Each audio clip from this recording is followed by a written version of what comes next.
Shabbat Shalom, estamos na Parashat Vayeshev, Bereshit de Gênesis, capítulo 37, verso 1, até o capítulo 40, verso 23. Temos um destaque na vida de dois indivíduos, Yosef e Yehudá, nesta Parashá.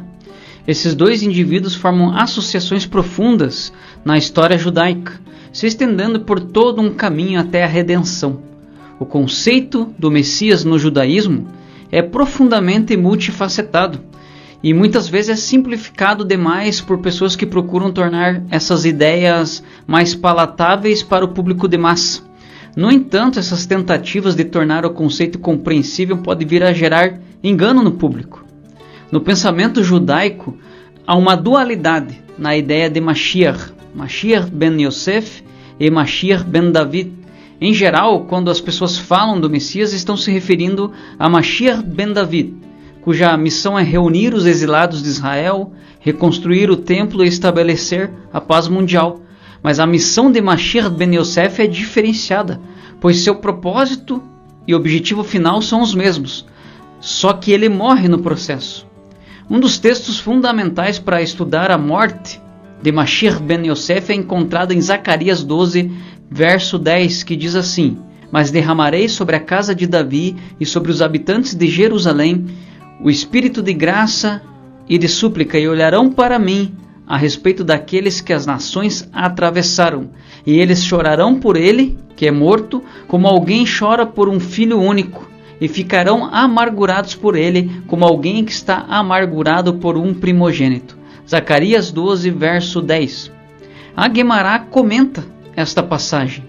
Qual é a causa do luto mencionado no último versículo citado? Rav, Dozá e os rabinos divergem nesse ponto. Um explicou: a causa é a morte do Messias, filho de Yosef, e o outro explicou: a causa é a morte da inclinação ao mal, isto é, o Yetzer Hará. Está bem de acordo com aquele que explica que a causa é a morte do Messias, filho de Yosef, visto que isso concorda com o versículo bíblico, isto é, este seria o significado do que está escrito naquele contexto. E olharão para mim a respeito daqueles que as nações atravessaram, e eles chorarão por ele, que é morto, como alguém chora por um filho único, e ficarão amargurados por ele, como alguém que está amargurado por um primogênito. Talmud Sukkah 52a, verso 3. E o Talmud continua: os sábios ensinaram ao Messias ben David, que está destinado a ser revelado rapidamente em nosso tempo. O santo bendito seja ele, diz: peça-me qualquer coisa e eu lhe darei o que quiser, como está declarado. Eu contarei o decreto. O Senhor me disse: tu és meu filho, hoje te gerei. Pede-me e darei as nações por tua herança e os confins da terra por tua possessão. Terrilim, Salmos 2, versos 7 e 8. Uma vez que Mashiach ben David viu o Mashiach ben Yosef, que foi morto, ele disse ao santo bendito seja ele: mestre do universo, peço-lhe apenas a vida, que eu não sofra o mesmo destino. O santo bendito seja ele disse-lhe: vida? Mesmo antes de você fazer esse pedido, seu pai David já profetizou sobre você com relação a esse assunto, precisamente. Como é declarado, ele pediu a vida a ti, isto é, a Hashem, e você, Hashem, a deu a ele, a duração dos dias para todos sempre. Terrilim, Salmos 21, verso 5. Talmud Sukkah 52a, verso 6. Claro que aqui está sendo tratado de conceitos de Mashiach, existentes dentro do judaísmo. E é importante citar que também é entendido no judaísmo que Mashiach ben Yosef e Mashiach ben Davi se fundem em um só tzadik, ou seja, os dois são um. Esta última passagem do Talmud que foi lida é a única passagem onde Mashiach ben Yosef é mencionado, num vasto mar que é o Talmud.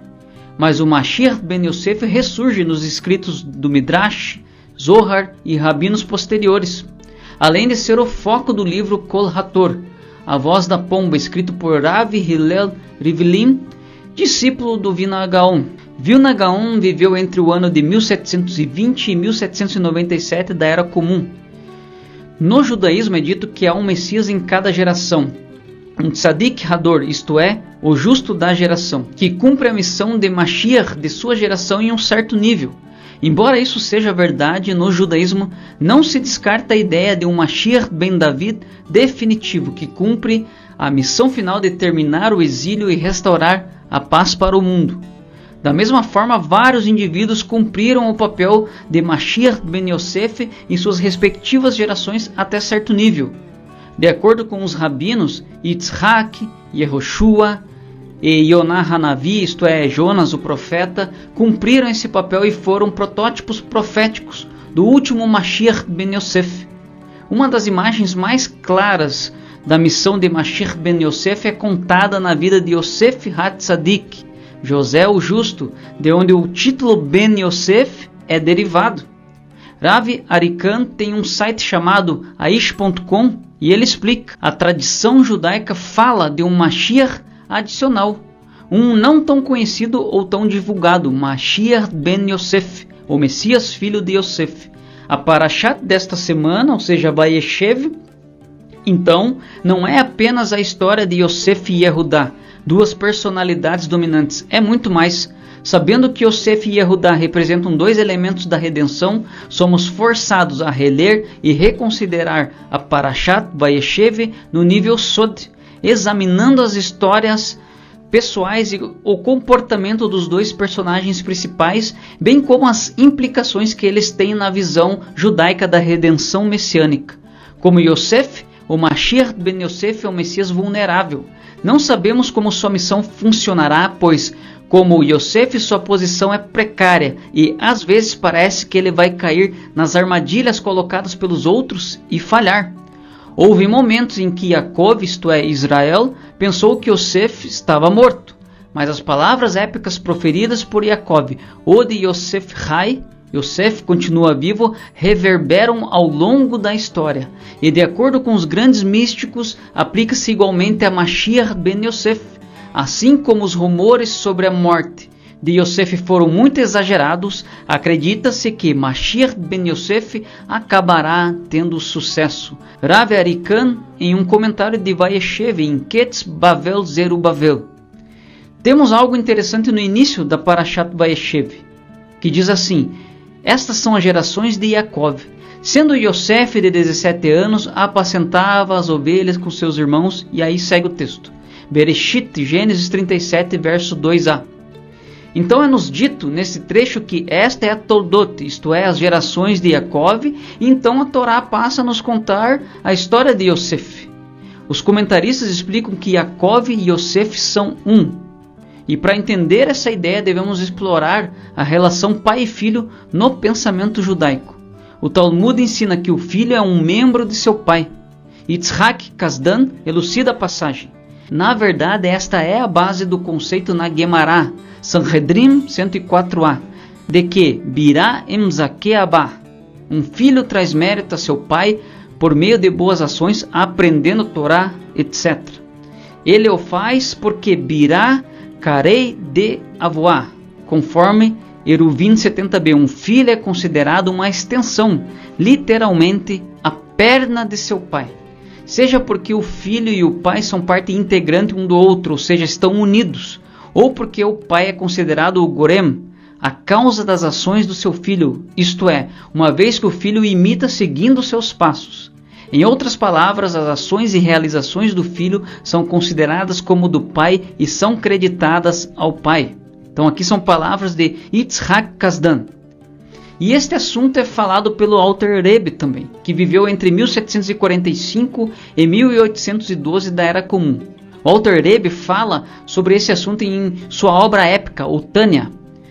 Yankee Tauber, da Chabad, comenta a respeito disso, dizendo assim: Alter Rebbe investiga mais profundamente a metáfora, examinando a dinâmica biológica e psicológica do modelo pai-filho, e empregando-os para entender melhor nosso relacionamento um com o outro e com nosso Pai Celestial. Um pedaço microscópico de matéria, originado do corpo do pai, desencadeia a geração de uma vida. No útero da mãe, uma única célula se desenvolve em cérebro, coração, olhos, orelhas, braços, pernas, unhas dos pés. Logo emerge no mundo para funcionar como um ser humano que pensa, sente e realiza. Fisicamente, o que se originou no corpo e na psique do pai é agora um indivíduo separado. distinto e eventualmente independente. Em um nível mais profundo, entretanto, a criança permanece inseparável de seu progenitor. Como nas palavras do Talmud, um filho é um membro de seu pai, pois no âmago da consciência da criança está uma verdade inescapável. Ele é filho de seu pai, uma extensão de seu ser, uma projeção de sua personalidade. No corpo, eles se tornaram duas entidades distintas. Em essência, eles são um, ou pelo menos deveriam ser. Aqui já são minhas palavras. Então, Rebbe Nachman ilustra a unidade de pai e filho, fazendo uso de um trecho do Tanakh, onde se encontra a bênção de Yaakov para seu filho Yosef, lá no final do Sefer Bereshit. Diz assim: Yosef é um ramo frutífero junto à fonte. Seus ramos correm sobre o muro. Os flecheiros lhe deram amargura e o flecharam e odiaram. O seu arco, porém, susteve-se no forte, e os braços de suas mãos foram fortalecidos pelas mãos do valente de Yaakov, de onde é o pastor e a pedra, Even, de Israel. Pelo Deus de teu pai, o qual te ajudará, e pelo Todo-Poderoso, o qual te abençoará com bênçãos do altos céus, com bênçãos do abismo que está embaixo, com bênçãos dos seios e da madre. As bênçãos de teu pai excederão as bênçãos de meus pais, até a extremidade dos outeiros eternos. Elas estarão sobre a cabeça de Yosef e sobre o alto da cabeça do que foi separado de seus irmãos. Bereshit, Gênesis 49, do verso 22 ao 26. Então, Rebbe Nachman ilustra a unidade de pai e filho, dizendo: de onde é o pastor, a pedra, Even, de Israel? No Targum, Onkelos traduz Even como um composto de ave e ben, pai e filho. Esta é a declaração completa, pai e filho como um, pois uma meia declaração corresponde apenas ao filho, mas a declaração completa é pai e filho como um só. Tudo está englobado ali, e por meio disso pode-se chegar ao conceito de pastor como acima. Portanto, este é o significado de onde é o pastor e a pedra, Even, de Israel. Então é Rav Nachman de Breslov em Likutei Moharan. Yeshua disse em Hanukkah no templo. Era a festa de Hanukkah em Jerusalém. Era inverno e Yeshua estava caminhando no templo na varanda de Salomão. Os judeus, portanto, contornaram-no e disseram-lhe: por quanto tempo você vai nos manter em suspense? Se você é Mashiach, diga-nos claramente. Yeshua respondeu-lhes: eu disse a vocês e vocês não acreditam. As obras que faço em nome de meu Pai testificam sobre mim, mas vocês não acreditam porque vocês não são das minhas ovelhas. Como eu disse a vocês, minhas ovelhas ouvem minha voz, eu as conheço e elas me seguem. Eu dou a vida eterna a elas, elas nunca morrerão, e ninguém as arrebatará de minhas mãos. Meu Pai, que mas deu, é maior do que todos, ninguém é capaz de arrancá-las das mãos de meu Pai. Eu e o Pai somos um. Os judeus então pegaram outra vez em pedras para o apedrejar. Yohanan, João 10, do verso 22 ao 31. Então as porções da Torá sobre a vida de Yosef sempre coincidem com o Hanukkah, a festa de Hanukkah, e Rav Arikan explica essa conexão, dizendo: não é por acaso que o festival de Hanukkah, com suas conotações fratricidas trágicas, isto é, fratricida é aquele que mata o próprio irmão ou irmã, é aquele que é responsável pela morte de indivíduo ou indivíduos com qual tem relação fraternal. Então não é por acaso que o festival de Hanukkah, com suas conotações fratricidas trágicas, sempre cai durante as semanas em que as partes sobre Yosef e seus irmãos são lidas. Da mesma forma, a destruição do segundo templo é atribuída pelo Midrash ao ódio infundado entre irmãos, que é o enredo dessas porções da Torá. Rav Arikan em Morai Haish, a luz do Messias. Yaakov, ele favoreceu Yosef acima de todos os seus filhos. Ele é o primogênito de Raquel, sua amada esposa. A coroa da afeição de Yaakov por Yosef foi o quê? Foi o presente do Ketonet Passim, popularmente traduzida como uma capa de muitas cores. E para ilustrar a dificuldade de traduzir essas palavras, Ketonet Passim, várias bíblias traduziram a palavra como uma capa de muitas cores, um robe de mangas compridas, uma túnica que chega até a planta dos pés, um manto ricamente ornamentado, um lindo manto. Mas Rav Aryeh Kaplan explica as várias interpretações que os rabinos tiveram a respeito. Era uma vestimenta real. A palavra passim pode ser traduzida como colorido. Aqui foi Radak, na Septuaginta. Bordado, Ibn Ezra, Barriá, Ramban, em Shemot, Êxodo 28, verso 2, listrado, Ibn Yanar, Radak, Sherashim, ou com imagens, Targum, Yonatan. Também pode denotar uma roupa longa descendo até as palmas das mãos. Rashbam, Ibn Ezra, Baalei Tosafot, Bereshit Rabbah 84, e os pés também, Lekar Tov. Alternativamente, a palavra denota o material com o qual o casaco foi feito, que era lã fina, Rash, ou seda, Ibn Yanar. Consequentemente, Ketonet Passim pode ser traduzido como um manto de mangas compridas, um casaco de muitas cores, um casaco que alcança seus pés, uma túnica ornamentada, um manto de seda ou um fino manto de lã. Rav Aryeh Kaplan em A Torá Viva, Bereshit, Gênesis 37. Então talvez Ketonet Passim possa ser traduzido como um manto longo, listrado e ornamentado com cores, feito de seda e lã, com mangas compridas e alcançando os tornozelos. E qual é o significado da Ketonet Passim e por que ela incitou os ódios dos irmãos de Yosef? Esta palavra é usada apenas uma outra vez no Tanakh para descrever a vestimenta de Tamar, a filha do rei David. Então, este tipo de vestimenta definitivamente tem uma implicação de realeza. Não foi apenas um presente extravagante, um símbolo da afeição de seu pai, mas simbolizava um status, talvez marcando Yosef como o herdeiro de seu pai. Isso daí tem uma referência que não está aqui agora. Vamos ver qual que é aqui. Então essa afirmativa está em Ketonet Passim, o que Yosef usava por Wendy Angel. E isso é poderoso, pois Yosef está sendo escolhido para receber a tocha de Yaakov, para dar continuidade. Então Yaakov recebeu a tocha de Yitzhak, que a recebeu de Abraham, mas essa capa de cores não deveria ter ido para Reuben? Primeira Crônicas explica, e os filhos de Ruben, o primogênito de Israel, porque ele era o primogênito, mas, visto que ele profanou o leito de seu pai, seu direito de primogenitura foi dado aos filhos de Yosef, o filho de Israel, mas não para que ele fosse ser considerado na genealogia como primogênito, pois Yehudá prevaleceu sobre seus irmãos, e dele veio aquele que é o príncipe, mas o direito de primogenitura era de Yosef. Então, 1 Crônicas 5, versos 1 e 2.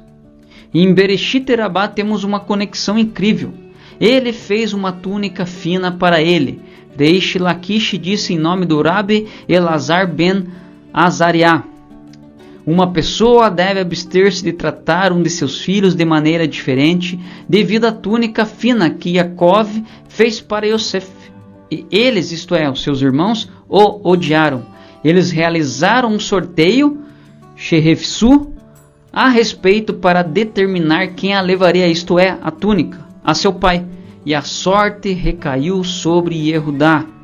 Bereshit, Gênesis, Rabbah 84, verso 8. E Terrilim, Salmo 22, ecoa essa ideia. Eles dividem minhas vestes entre eles. Eles lançaram sorte sobre minhas roupas. Terrilim, Salmos 22, verso 18. A Brit Hadashah descreve este mesmo evento acontecendo antes da morte de Yeshua. Como Yosef, a vestimenta de Yeshua foi tomada pelos romanos. E quando eles, os romanos, o crucificaram, eles separaram suas vestes, lançando sorte sobre eles o que cada homem deveria levar. Nós podemos encontrar sobre essa passagem em Marcos 15, verso 24, Mateus 27, verso 35, Lucas 23, verso 34 e João 19, verso 23. Em um dos elementos mais trágicos da Parashat Vayeshev, os irmãos vão lá e pegam a vestimenta de Yosef e a mergulham em sangue. E eles pegaram a túnica de Yosef, mataram um dos bodes e mergulharam o casaco no sangue. Bereshit, Gênesis 37, verso 31. E o Targum explica por que os irmãos usaram o sangue de uma cabra. Porque seu sangue é como o sangue de um homem. Targum Yonatan para Bereshit 37. E o Rambam explica e liga esta ideia ao Yom Kippur, conforme comentário de Rav Arikan. Diz assim: Rambam observa que uma cabra é sempre trazida como uma oferta pelo pecado nos feriados de Yom Kippur e vincula essa oferta diretamente com o sangue de cabra com o qual a túnica de muitas cores de Yosef foi manchada pelos irmãos. Rav Arikan em Vayeshev. E outro aspecto interessante que é muito mencionado em comentários sobre esta Parashat Vayeshev é a comparação da veste de Yosef com vestes de luzes, fazendo um apontamento para Mashiach. Isso é muito interessante. Assim como Yosef teve sua túnica, é dito que o Mashiach também receberá uma vestimenta. Temos isso em um texto incrível, na Pesquitá Rabati, que são textos do Israel talmúdico. Esses escritos aí possuem datas entre 600 a 900 da Era Comum. E diz assim: como um noivo veste um diadema sacerdotal, conforme Isaías 61, verso 10. Este texto ensina que o santo, bendito seja ele, colocará sobre Efraim, isto é, uma referência aqui a Mashiach ben Yosef, nosso verdadeiro Messias, uma vestimenta cujo esplendor fluirá desde o fim do mundo até o fim do mundo.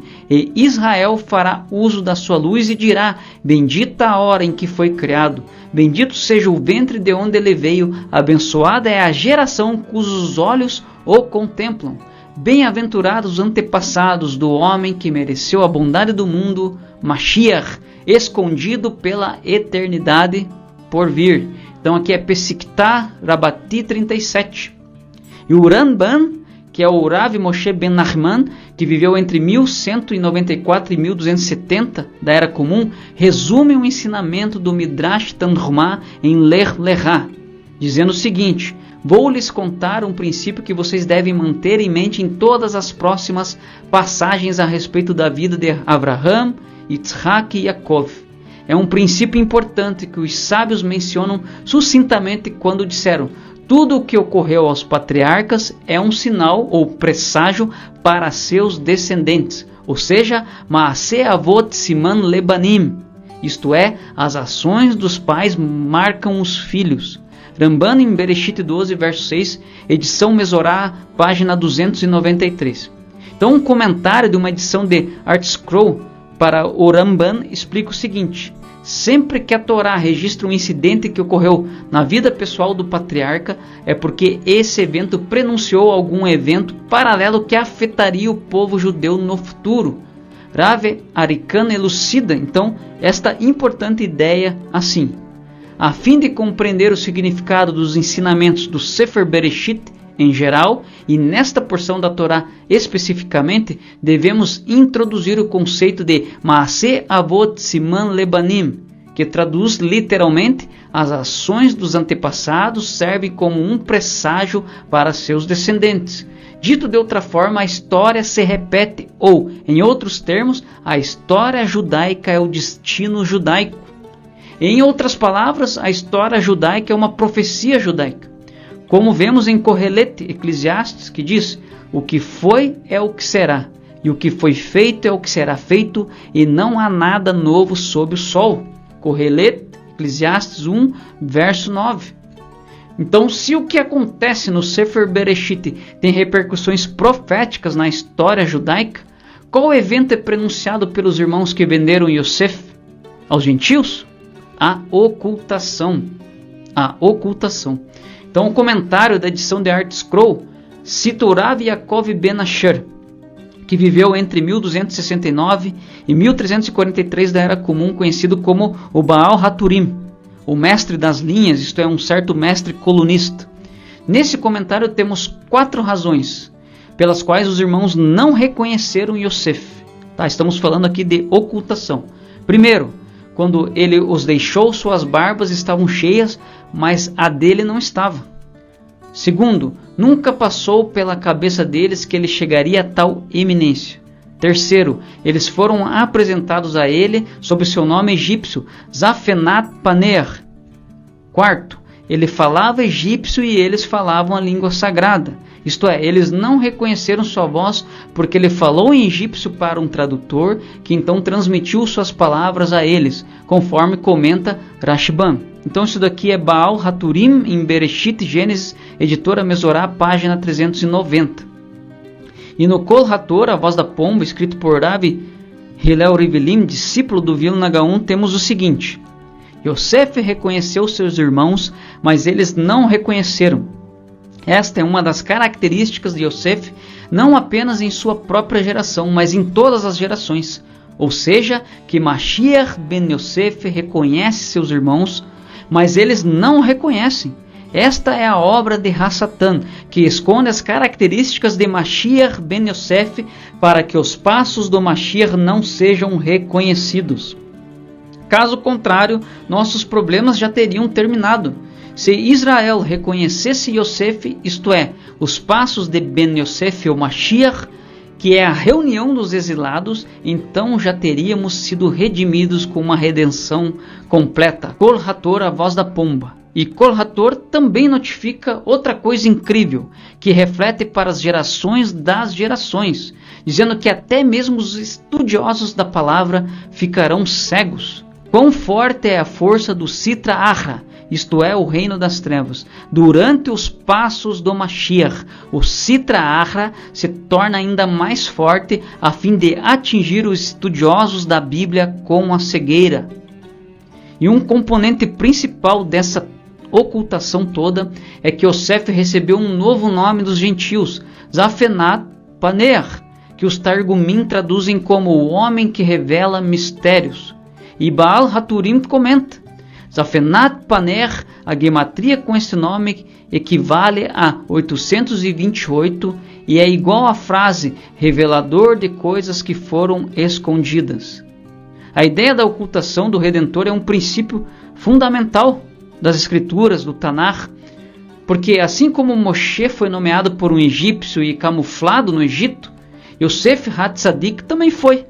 Como Yosef foi vendido por prata aos gentios e recebeu um novo nome gentil, também Mashiach ben Yosef será vendido por prata, entregue aos gentios e receberá um nome gentil. O próprio Mashiach é considerado um leproso, isto é, um rivrá nos portões de Roma, conforme Sanhedrin 98a. Roma significa cristianismo na literatura rabínica. Ou seja, embora Mashiach esteja às portas do cristianismo, ele está fora da cidade, à distância. Ele parece fazer parte do sistema, mas na verdade está fora dele, esperando que Israel esteja pronto. A ocultação de Yosef aconteceu porque ele foi rejeitado por seus irmãos. Rav Yaakov Emden, que viveu entre 1697 e 1776 da Era Comum, conhecido como Yavetz, escreveu sobre Yeshua o seguinte: o Nazareno trouxe uma dupla bondade ao mundo. Por um lado, ele fortaleceu a Torá de Moshe majestosamente, como mencionado anteriormente, e nenhum de nossos sábios falou mais enfaticamente sobre a imortalidade da Torá. Então assim, se o Yavetz está correto, por que existe tanto Sinat Rinam, ódio infundado por Yeshua de Nazaré? No Kol Hator, a voz da pomba, é comentado: durante o período das pegadas do Mashiach, o Sitra Achra, isto é, o reino demoníaco, o reino das trevas, se torna mais forte em todas as áreas, especialmente contra a natureza interna da Torá e contra a revelação dos segredos das computações da gematria que dizem a respeito das pegadas do Mashiach. Isso é o que Gaon explicou que nossos sábios quiseram dizer em sua declaração de que a sabedoria dos escribas se tornará apodrecida. Isto é o que significa: eles zombaram dos passos de seu Mashiach, conforme Terrilim, Salmo 89, versos 50 e 51. Então, conforme tudo que foi construído até aqui, precisamos entender que os remanescentes para esses tempos finais são os que representam esses passos do Mashiach, onde devemos estar firmes em nossos passos, seguindo a Torá de Hashem, revelando o Mashiach para Israel e as nações. Isso me levou à palavra Akev, que carrega um sentido de no final, ou seja, nos calcanhares de, como um sentido de que o calcanhar está na extremidade do corpo, no final das pernas. E os sábios dizem que a recompensa é algo que segue a ação, no sentido dos passos, no sentido de caminhar, no sentido de andar de acordo com os mandamentos. E o Rebbe Menachem Mendel, conhecido como Tzemach Tzedek, trouxe um comentário. Ele viu essa palavra Akev como uma referência a Ikveta de Meshirra. Esse termo Ikveta de Meshirra está em aramaico aqui. No hebraico seria Ha'akev HaMashiach ou Ha'akev SheHaMashiach.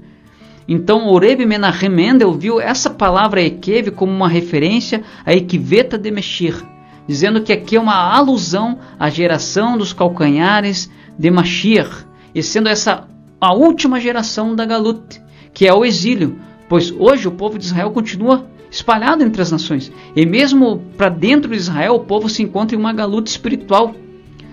Não há uma identidade ajustada sobre o povo de Israel lá dentro da terra, uma unidade. E Galut também carrega um outro conceito, onde o povo está passando por momentos de ocultação da presença de Hashem.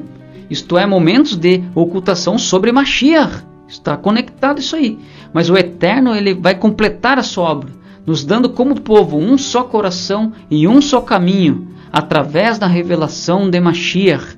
E é essa última geração do exílio, entre aspas, que é chamada pelos sábios de os calcanhares de Mashiach. Isso porque essa geração representa a geração espiritualmente mais baixa, no sentido de ser a descendência das gerações, mas ao mesmo tempo podemos ver nessa geração um outro aspecto de elevação, pois essa geração também é conhecida pelos sábios como a geração onde já se ouvem os passos de Mashiach, pelo fato de que esta é a geração que dará ouvidos às leis de Hashem.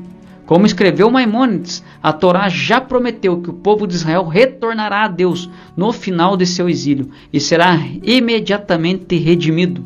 Então, Ikveta de Meshirra quer dizer o calcanhar de Mashiach, do Messias. E esse conceito se conecta com a geração do tempo do fim. E essa expressão referente a calcanhar é usada em Bereshit, em Gênesis. Temos em um trecho de Gênesis uma profecia a respeito de Mashiach. Isso nas palavras que Deus direciona ali a Nahash, a serpente. Essas palavras direcionadas à serpente são palavras proféticas, que são muito bem atestadas no mundo rabínico, como sendo uma profecia sobre Mashiach. Então eu quero trazer um pouco mais de profundidade sobre esse conceito Ikveta de Meshirra, o calcanhar do Messias, e para isso eu vou ler agora Bereshit, Gênesis capítulo 3, verso 15. Lembrando que aqui são palavras de Deus direto para a serpente, a Nahash. Então o Senhor Deus disse à serpente: porei inimizade entre ti e a mulher, e entre a tua descendência e o seu descendente, isto é, o descendente da mulher. O descendente da mulher, te ferirá a cabeça, e tu lhe ferirás o calcanhar. Bereshit, Gênesis 3, verso 15. Então eu quero trazer aqui dois aspectos desse verso. Primeiro eu quero falar sobre a cabeça da Nahash, da serpente. Como eu li, a cabeça da serpente será ferida pelo descendente da mulher. Esse termo, cabeça da serpente, está muito ligado à estrutura de Hassatan. A palavra aqui para cabeça é Rosh, que é uma palavra ligada a lideranças. A liderança, isso se remete não só a Hassatan, mas também a toda uma estrutura, a todo um sistema, um governo onde o próprio Hassatan é o topo.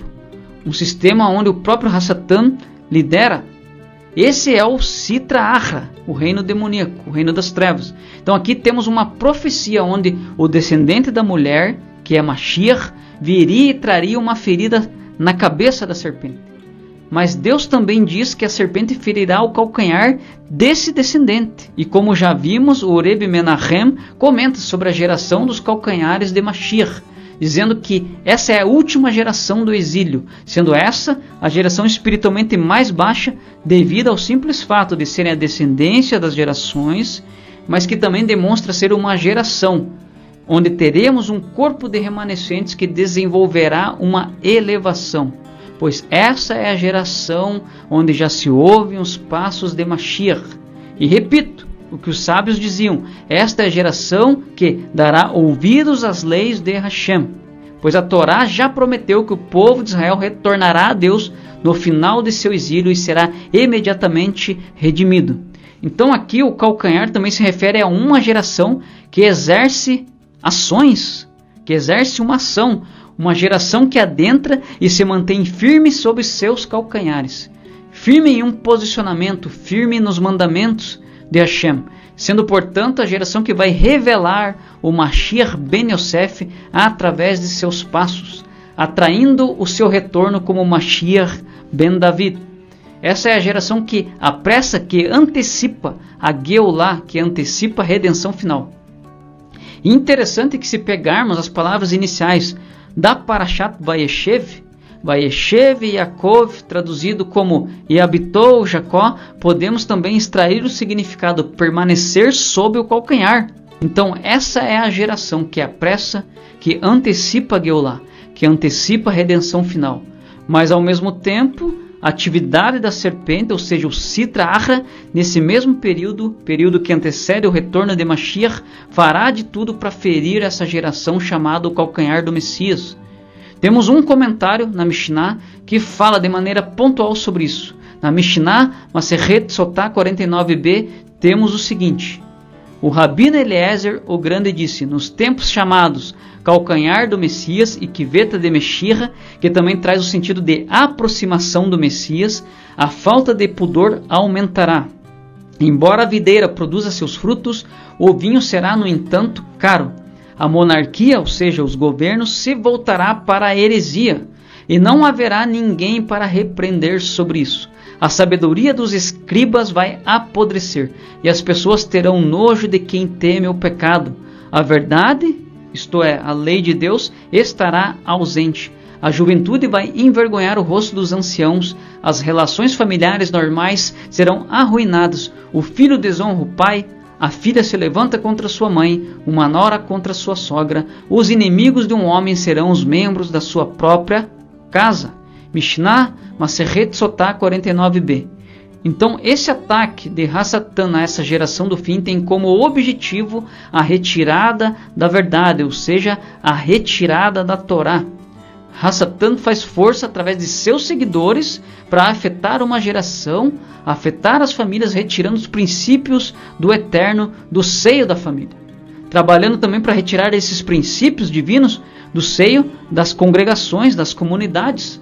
Pois quando é retirada a Torá, que é a verdade do eterno, que é a absoluta, essa verdade então ela é diluída em meio a toda uma geração.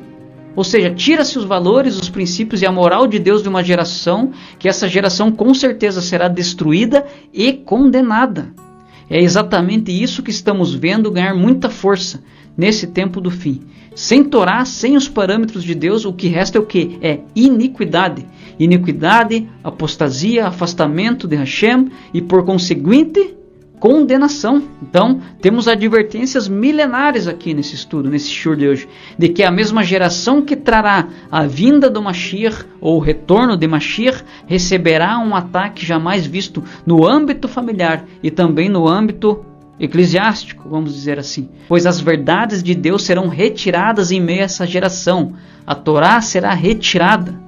E esse comentário que eu li da Mishnah traz algo muito real sobre os nossos dias, dizendo que será um tempo de heresias e que a sabedoria dos escribas vai apodrecer.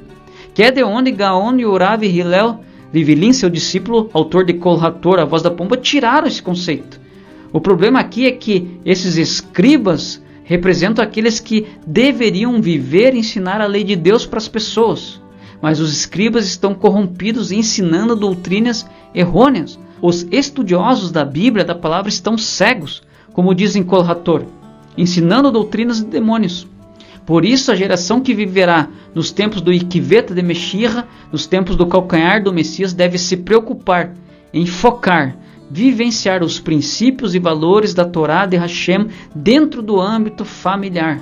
Somente desta maneira será possível blindar nossas famílias do grande ataque de iniquidade que já está contra nossas vidas. Estamos em um tempo em que Hashem está atuando a fim de estabelecer a preservação da lei de Moshe. Isso forma sobre nós uma túnica diferenciada. Aí que está. E como Mashiach ben Yosef e Yosef antes de Mashiach experimentaram o Sinat Hinam de Israel, então Israel e os enxertados experimentarão o ódio infundado nas nações. Vemos isso cada vez mais ganhando corpo nesse tempo do fim. E isso está de acordo com o princípio de que o que quer que tenha acontecido com Yosef acontece com Sião. Mashiach, ele é a Yeridá, que é a alma universal de Israel. Em outras palavras, Israel e Mashiach são proféticos um do outro. Seus destinos estão conectados, refletem um ao outro. Os dois são um. Assim como vimos que Jacob e Yosef são um. E para encerrar, eu vou ler o final do livro do profeta Malaquias, Malaquias 3, do verso 22 ao 24 na Bíblia hebraica, e nas versões cristãs, Malaquias 4, do verso 4 ao 6. Diz assim: Lembrai-vos da lei de Moisés, meu servo, a qual lhe prescrevi em Horebe para todo Israel, a saber, estatutos e juízos. Eis que eu vos enviarei o profeta Elias, antes que venha o grande e terrível dia do Senhor. Ele converterá o coração dos pais aos filhos, e o coração dos filhos a seus pais, para que eu não venha e fira a terra com maldição. Então que sejamos parte desta geração onde já se ouvem os passos de Mashiach. E como dizem Kol Hator, a voz da pomba, o Mashiach ben Yosef está vivo. Vejam que essas são palavras de Jacob, ou seja, de Israel. O Mashiach ben Yosef está vivo, o Mashiach ben Davi está vivo, e os dois são um. Yosef ainda está vivo, vivo ainda está Yosef. O filho de Davi está vivo, existe uma pessoa justa, vive pela fé. A árvore de Yosef e a árvore de Yehudá se tornarão uma nas mãos do Eterno, porque de Sião virá o libertador, eu digo, e todo Israel será salvo. Estaremos para sempre com Mashiach, reinando desde Jerusalém. Shabbat Shalom a todos em nome de Yeshua.